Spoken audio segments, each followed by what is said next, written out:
words. And y'all have asked for this video, so I decided I'm gonna get up and just do it. And I posted on my Instagram, I don't even know how long ago, but maybe a couple days from where I'm recording this video. I'm like, what did y'all want to see on my channel? And a lot of you guys said, like, I give Virtual Big Sis. It feels like you on FaceTime with me. Y'all want advice videos and girl talks, how to get involved on campus, all of those things. So, y'all probably don't know, but if you're a real OG, like you've been following me for a minute, not saying I got like a whole bunch of followers, but when I came out, well, right before I came out with my book, I did something called Tamera Talks on my Instagram.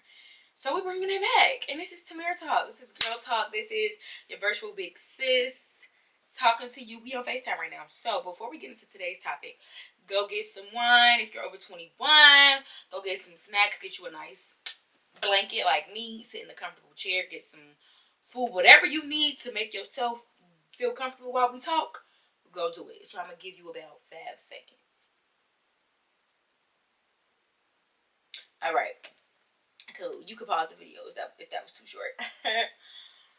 So the first Tamera Talk is actually pretty highly requested, and the crazy thing is, y'all, I did not know y'all like videos like this. Like, I personally have always felt like, are people really gonna sit down and watch me talk? But y'all be liking them.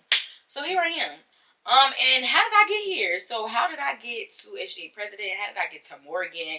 How did I get to just everything that I've done in the past 4 to 6 years? And we're about to dive into that because a lot of y'all questions will be answered about how to get involved, fear, holding y'all self back, all of that. So let's just get to talking, girl. How did I get here? So in grammar school, I was very, very active. Actually, before grammar school, before I even got involved in extracurricular activities, I was always involved in the church. So Sunday school, youth at work, praise dance, youth choir. I used to go to trustee board meetings with my parents. Like, that was my extracurricular activity. Church was. So God has always been at the forefront of my life. And then when I could be active in grammar school, I believe in 4th grade, that's when I could start playing in the band. I believe 4th or 5th grade. Played the saxophone. My brother at the time, he's 3 years older than me. So, he was already in junior high. And I was still, grammar school, whatever y'all want to call it. But he was involved in student council. And I'm like, well, I want to do student council. And you couldn't do student council until you was in 5th grade. So when I was in 5th grade, I'm like, I can be student council president. Because I saw my brother was in student council. He wasn't president necessarily, but he was involved. I'm like, I want to do that. So my 5th through 8th grade year, I was a part of student council. My 8th grade year, I indeed became student council president. And from there, it was just, I was always involved in something. I was always doing some type of extracurricular activity at school, outside of school, whether it was ballet, piano lessons. I was a cheerleader for some time. I played club volleyball for 6 years. So I was just always involved in something, and that carried into high school. But the crazy thing is, as involved as I was, and I went to a very small grammar school. So the people that I was in pre-K with at 2 years old, I graduated with. So my childhood friends are literally, like, I've been friends with them for over 2 decades at this point. And so everybody knew me, and I knew everybody in a way. And I was nervous going into high school because I'm like, God, it was a bigger place, people that I didn't know, even though I was going to the school with some people that I did know. But I was still very nervous. Like, God, people know me. Like, will I still have an impact? Are you still going to show up for me? Like, will I have friends that actually are friends and not weirdos? Like, I was so nervous. And it's not because I didn't have confidence in myself, but it was such a new territory for me. More people that I don't know. I don't know if I'm going to be able to be as involved. It was just a whole bunch of thoughts that were coming to my mind. And what I didn't know at the time, because I was much younger, was that God will always give you the platform and the plan to impact and influence the people that He's called you to impact and influence. So you don't never have to worry about, oh God, will I be able to do this? Will you be? He's already written it out for you. He's going to give you the platform and the plan. Because I know it's a quote like, I got the plan. All I needed was the platform. Well, God gonna give you both if you let Him and if you trust Him and if you talk to Him about it. And you just have to show up in that and surrender to Him. Even the smallest things, like people don't. You may not think, oh, you going to high school, it's not that serious. But for somebody like me who believes in impacting people, and I never want to leave a place the same. What was it? I want to leave a place better than how I found it. It was serious to me, but I had to understand that, you know, God had the plan and the platform. I just needed to surrender to Him and stop worrying. And you can't worry and pray. And that's something I learned about too. I can't keep asking God, can you just guide me? Can you make me feel comfortable? Are you going to send me the people? Are you going to allow me to have the same impact while I'm in high school? And then worry about it, because the two cancel each other out. And so in high school, sure enough, I got involved. I was the National Honor Society president. I became the senior editor for my yearbook. That's when my book came out as well. So I was able to be on the news. I can't say I regretted my high school experience. Like, God literally showed up. And the thing is, God always has a way of, like, you know what? We're going to get into that because that's my next bullet point. But again, I just needed to show up.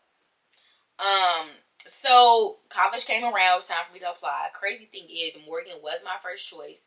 However, I didn't commit to Morgan. I committed to a school in North Carolina called Elon University. It was COVID during this time, keep in mind. So I couldn't visit Morgan. I was only able to visit Elon because their program at the time for my major was amazing and their campus was beautiful. It was a very, very, very white PWI, but it was a beautiful campus. I'm like, okay, you know, I'm going to commit here. Cool. Committed, paid my fee. But something just not, like, it wasn't right in my spirit. Like, I just did not feel comfortable at all. I just couldn't see myself there. So I'm like, okay, I got my refund back and I committed to Morgan. At this time, imagine in 8th grade, and I wish I could pull it up. I may show y'all my journal. In 8th grade, I said, I'm going to get a full ride through college because my parents are not paying any more tuition. They pay tuition grammar school and high school. We not doing it no more. Wrote it down in 8th grade. Two of my closest friends, Ari and Noah, shout out to them. I remember Ari, like, because she's the first generation everything. So, not telling her business, but she don't care. She's the first generation everything, and I remember, like, her texting me one day, like, Tamera, I'm not getting no scholarships. Like, college is expensive. I don't know what I'm gonna do. Like, I don't know how we gonna pay for this. Like, I don't know. And I remember, like, I said, Ari, don't give it up. But, like, we gonna figure it out. And I remember literally praying on her behalf. Every single time I prayed for myself to get a full ride, I would pray for Ari. Sometimes I would pray for Ari before. Same with Noah. I'm like, okay, they gonna get a full ride. It's already done. I'm praying for it. Ari may not see it right now, but I see it. It's done. I committed to Morgan. No money. No scholarship. No nothing. Elon was giving me more than Morgan at the time. Still, I just did away with that with Elon. And I committed to Morgan. And I remember Ari calling me. Or was it a text? I don't remember. But she was crying. I'm like, girl, what's wrong? She's like, Tamera, I got a full ride. And I remember I was in my parents' room. I started screaming. My daddy and my mom were like, what's wrong? I'm like, oh, we got a full ride. I felt like I got a full ride because it was like I prayed for it so hard for her. Like, y'all do not understand. I wanted Ari to get a scholarship. Even if I didn't. Like, I was going to figure it out. You know what I'm saying? Like, I don't come from, I'm not a first generation college student. So if anything, like, my parents were aware of what was going on. I was so happy. Then Noah got one, like, I want to say a couple days later, another full ride. So I'm still happy. Couple days go by, and I'm like, okay, now, I don't know, God, what's going on? Third time's a charm. I'm the third one. Where's my money? So I'm getting, like, frustrated because I'm like, dang, I got to figure out how to pay for this. And at the time, my brother was in college, too. So I'm like, okay, we got to figure something out because I really don't want my parents paying. I don't want to take out no loans. I don't want to do none of that. Me and my family, I want to say a week or two later, me and my family, we were going to get our fingerprints and stuff for our TSA pre-check. If you don't have it, you need to get it. Anyway. And I checked my email because we have to wait there. while everybody gets their fingerprints and they process your stuff, whatever. So I'm just scrolling through my email like I always do. And I get an email from Morgan saying I got a full ride. Baby, I shouted in that office. I was like, oh. I say that to say, give it to God and let him work. Follow your gut and follow the Holy Spirit. God will never lead you to something that he didn't plan on taking you through. God will never give you a vision or allow you to see something in your mind and write that down that he doesn't plan on fulfilling. I'm in 8th grade. At the time, I'm not like really too worried about, I don't even know how this college stuff go. I just know I'm not paying for it. Like, I'm not paying a dime. I wrote that 4 years before I got a full ride. So when I say write the vision, make it plain and give it to God and pray on it, do it. And pray for your friends too who might not necessarily have that same strong faith as you. Because God is going to bless you just because you interceded on their behalf. I always say when God is in my neighborhood, my neighbors get blessed. And this is a testament to that. So that's how I ended up at Morgan. And the same kind of feeling of, just like Morgan is huge. And this is even like more than what I dealt with in high school. Like, it's 10,000 plus students here. I'm 600 plus miles from home. No family, no friends. I don't know nobody here. I knew of one person, and we weren't even that close at the time, Brandon. We knew each other, but we weren't like how we are now. So I'm going miles away from home. I'm like, God, you know my heart. You know I want to impact people. You know I want to make the campus better than how I found it. But I don't know how I'm going to do this because, baby, I am not like, what? I'm used to thriving in smaller environments with people that I know. And so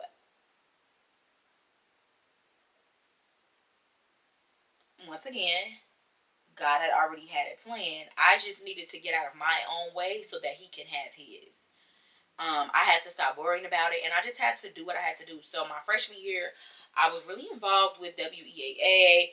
I got involved with SGA my second semester. So spring semester, my freshman year, I was the inter-residence council vice president for the residence hall that I lived in. So I was involved, right? And at the time, I really looked up to our SGA president, who, everything is full circle, is my profile now and my number. But I looked up to her because she was SGA president, and the way that she had impacted campus, like, it was so cool when I would just see her interact with people, or I would walk past the SGA office and everybody would be in there having a good time. Even to this day, like, her impact on campus is still so strong. And I'm like, I want to do that one day. Like, I had already been involved in SGA. I've already, done that in high school. I want to take it to a new level, but I don't know how. Because at Morgan, I wasn't the most popular my freshman, my sophomore year. It was kind of like a, if you know me, you know me type thing. Like, I wasn't one of the it girls per se. I minded my business. I had my people. I spoke to you if you spoke to me, or even if you did speak to me. Because when I came to Baltimore, people would look at me in my eyes and steal my face and not say a word, even if I did speak. But that was me. Like, I was okay. I've always been a girl that's been okay with just being with her people. I've never had to be the one that everybody knows. You know what I'm saying? But you're gonna know my impact. You may not know me, but you're gonna know my impact, if that makes sense.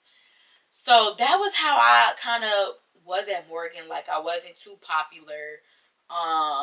Most of the people, when you're a freshman, when you run for things like that, like president and things like that, especially if you connected with people over the summer, they already know you. It's easier for you to win those positions and things like that. And so I was chilling. My second semester, I was a senator for the freshman class. My sophomore year, I became sophomore class president. With my sweet mate, who was my very first friend at Morgan, Markayla, who now is my line. So everything is just full circle. We were sophomore class president and vice president. At the time, I still have this vision of becoming SGA president, and I think I wrote it down by now. My sophomore year, I'm like, by my senior year, I want to be SGA president. Became junior class president, and then, mind you, nobody ran against me my sophomore or my junior year. My senior year, something in my gut was telling me, and I remember texting Kayla, no, somebody running against us. God ain't gonna make it this easy for the last time. We're gonna have to put some work in. Imagine me and Kayla, we used to hard work. Like, we're gonna do it. And I remember coming up with our campaign theme in September, and then we were in Ghana together, and I heard the theme song lift off in my head, but at the time I couldn't think of the name, and I'm like, Kayla, what's that song? Kayla, this is our theme song. This is what we're doing. She's like, okay, let me find the song. We found the song. Boom, whole campaign started just flowing out of me because I had already had a vision. So, I won SGA president, and it just, for me, I wanted to be impactful. Like, my campaign, I believe in connecting with people through creativity, but I wanted to do everything in excellence and make an impact. The goal for me and Caleb with our campaign was to change the trajectory of people in their campaigns at Morgan State. Because campaign season, we can be honest, it was dry. It was terrible. Like, I would see other HBCUs in the South, their campaign season would go crazy. I'm like, no, we need to make Morgan like this. And so we were the change that we wanted to see. And that campaign season was the best campaign season I've ever had at Morgan. Everybody stepped their cookies up. Everybody's campaign was fire. Everybody's content was coming out the gate swinging because they didn't have a choice. If you wanted to win, you was going to work for it. And that just speaks to, like I said, the impact that I wanted to have on Morgan. And I think that a lot of times people confuse impact and influence with the people who are popular and the people that everybody know. But I want to let y'all know, especially the people who struggle to get involved on campus, God literally uses anybody. God uses anybody. I won't tell Kayla's story, but the Kayla that y'all know now that's on my channel, that's y'all's SGA vice president at Morgan, is not the Kayla she was when I met her freshman year. Kayla was quiet, shy, and to herself. She was not popular at all. And now look, God, you don't have to be popular. You don't have to be the most well-known. God always uses the underdogs to carry out his plan, whether it be on your campus and your family, whatever. You do not have to be the most well-known. You get what I'm saying? And a lot of times people want to be popular. People want to have this certain presence on their campus or on Instagram. And y'all don't even know the half of what they had to do to get there. Y'all don't know the struggles that they have. They probably want your life that's quiet and people don't know them so they could just be low key. So don't think that, well, to have an impact on my campus or to have influence on the people around me, I have to be the most popular. You don't. Because eventually your gifts are going to make room for yourself where people are going to start coming to you.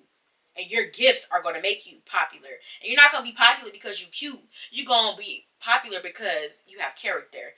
And you're going to be popular because God has a calling on your life and you're meant to influence and impact the people around you. Okay? And so, yeah, that's kind of my journey, my HBCU journey. Of course, I became a member of the greatest chapter, the always glamorous, always gangsta Alpha Gamma chapter of Delta Sigma Theta. I was an RA for 2 years. I was a student ambassador. I did a lot of work in my school, SGJC, for WEAA. I literally can say that my college journey was everything that I prayed for and more. I've traveled. I've had fun summers at Morgan. My best summer was this past summer. Because I was in Baltimore. I was working, but I had so much fun. I've met so many great people. I've gained family, chosen family. Okay, sorry y'all, the camera died. But like I was saying, I've met so many great people. I literally am so grateful. I thank God that 4 years ago I decided to follow my gut and use wisdom and follow the Holy Spirit and come to Morgan. And it's a couple things I want to leave y'all with because a lot of y'all were asking, what's some advice? And you're the only person holding you back. There's no excuse why you aren't involved. There's no excuse why you aren't doing everything that you want to do during college. Like, you only get 4 years. And those 4 years fly. I literally feel like I just started college. And now I'm about to be 22, starting my big career, about to get my own. Like, all of these things are happening and I was just 18. You get what I'm saying? So time waits for nobody. You're the only person holding you back. You don't have to be the most popular. You don't have to have that many followers. You don't have to be whatever you think you need to be to do what you want to do. You don't. Just get up and do it. Your gifts are not for you. Your gifts are meant to be given away. Why are you keeping a gift to yourself when they're meant to change somebody's life? And I say that because you could be the greatest creative. You could be so analytical. You could be super gifted with singing, dancing, whatever it is. And you could join an organization on campus and make it 20 times better because of your gifts. But you're keeping them to yourself.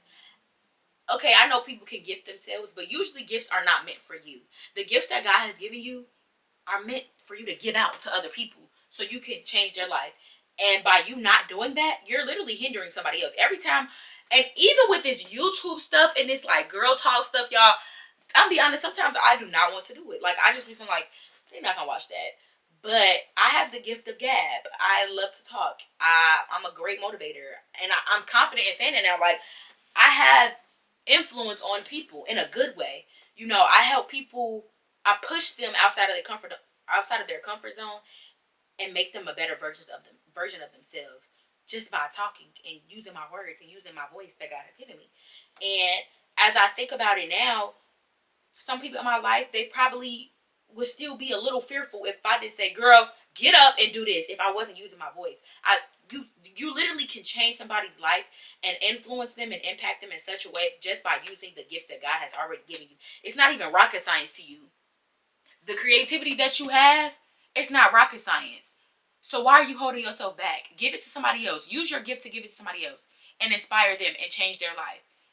Because literally somebody's livelihood and the trajectory of where they're about to go lies in you using your gift or not. So it's just not about you. That next person is waiting to hear from you, is waiting for you to do something that's going to push them to be greater. And guess what? You holding yourself back and them back. So just get up and do it and use your gifts. Stop being scary. I don't like that scary stuff.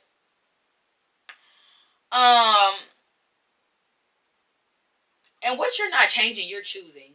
Like, a lot of y'all ask me, like, even outside of YouTube, I've had people ask me on campus, like, Tamera, how do you do this? How do you do that? I'm trying to do this, but it's always the but. Okay, girl. But what? But what? But what? But what? There's no but. Literally, there's no but. What you are not changing, you're choosing. You're choosing not to be active on campus. You're choosing to continue to surround yourself by people who are not pushing you outside of your comfort zone and encouraging you to get involved in these organizations and present your ideas and host these events. You're choosing that because you're not changing it. So get up and change it. First, start by changing your mind, and then everything else will follow. But if you're not changing it, you're choosing it. And I would hate for y'all to continue choosing BS. Okay? And lastly, I just told my brother this, and I wanted to include this in here. How do I say this? You won't be able to live a life of freedom if you choose fear. Fear is so crippling. It's so and you won't be able to really feel free in your gifts and your talents and getting involved if you're allowing fear to control you. Like, you can't say you believe God and you have faith in this if you still being fearful. I just said you can't pray and worry. So stop doing that. Like, get up, just do it. Stop all them excuses and them buts and them that scary stuff and just do it. Like, I've done a lot of things out of fear. I was very fearful to step out of my comfort zone and, you know, be on this platform that I didn't even imagine was going to be this big. But guess what? I'm here now and it's going amazing. Like, the people that I've been able to impact and bring along with me just because I was not fearful has been so rewarding that I understand now why God said you only need the faith of a mustard seed and I have the rest. If you just give me that, I have the rest. I'm going to take you to and through whatever I have for you. All I just need you was to give me a little dot. Do y'all know how small a mustard seed is? Look it up. A little dot, and I got the rest. Whether that's friends, I got them. I'm going to send you your people. Whether that's family, you're going to be the one to break the generational curses. Whether that's campus, you're going to be the one to start this organization and change the campus for the better. Whether it's academics, whatever it is, all God needs you to give him is a little dot of faith, and he has the rest. So I hope that y'all enjoyed this video, this girl talk. I hope that y'all felt like y'all was on FaceTime. And I hope you're not being scary anymore and you get in the field and stop playing. Because you don't have a lot of time. Oh, and one more thing. You don't want to be that person that God gives you like a task to do. And you keep playing and playing and playing. And eventually, he gives it to somebody else or he takes it from you. And now you're forced to watch somebody else do what God wanted you to do. Because you were scary. Don't be like that. Don't do that. I'm just, and you know, Big Sis is just here to let you know. Don't do that. Stop being scared. You have no reason to be scared. So stop. Anyway, I hope y'all enjoyed this girl talk. We have many more to come. Let me know in the comments and on my Instagram what more do y'all want to talk about. Yeah, I hope y'all enjoyed it, and I will see y'all in the next video.